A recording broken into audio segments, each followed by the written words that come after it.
తెలంగాణలో హైకోర్టు నిర్మాణాల కోసం వ్యవసాయ వర్సిటీ భూముల అప్పగింతపై నిరసన చేపట్టిన ఏబీవీపీ మహిళా కార్యకర్తను జుట్టుపట్టి ఈడ్చుకెళ్లిన ఘటనలో ఎట్టకేలకు రాష్ట్ర ప్రభుత్వం దిగొచ్చింది. ఘటనకు బాధ్యురాలైన మహిళా కానిస్టేబుల్ ను సస్పెండ్ చేసింది. ఈ మేరకు సైబరాబాద్ పోలీస్ కమిషనర్ అవినాష్ మహంతి ఉత్తర్వులు జారీ చేశారు. ఈ ఘటనకు సంబంధించిన వివరాలు ఇలా ఉన్నాయి. ప్రొఫెసర్ జయశంకర్ వ్యవసాయ విశ్వవిద్యాలయ భూముల హైకోర్టుకు కేటాయిస్తూ రాష్ట్ర ప్రభుత్వ జీవో 55 జారీ చేసింది. ఈ జీవోను వెనక్కి తీసుకోవాలని విద్యార్థులు, విద్యార్థి సంఘాలు పెద్ద ఎత్తున ధర్నాలు నిర్వహిస్తున్నాయి.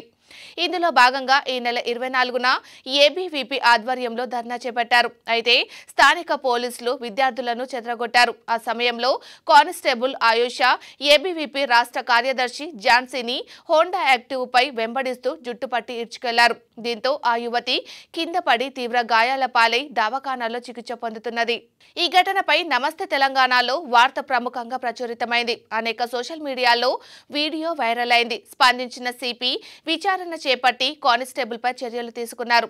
అటు జాతీయ మానవ హక్కుల కమిషన్ కూడా స్పందించింది. మీడియా కథనాలను సుమోటోగా స్వీకరించి ఘటనపై వివరాలు కోరుతూ రాష్ట్ర ప్రభుత్వానికి నోటీసులు జారీ చేసింది. యువతి ఆరోగ్య పరిస్థితి సహా పూర్తి వివరాలతో 4 వారాల్లోగా నివేదిక అందించాలని సిఎస్ డీజీపీకి నోటీసులు ఇచ్చింది.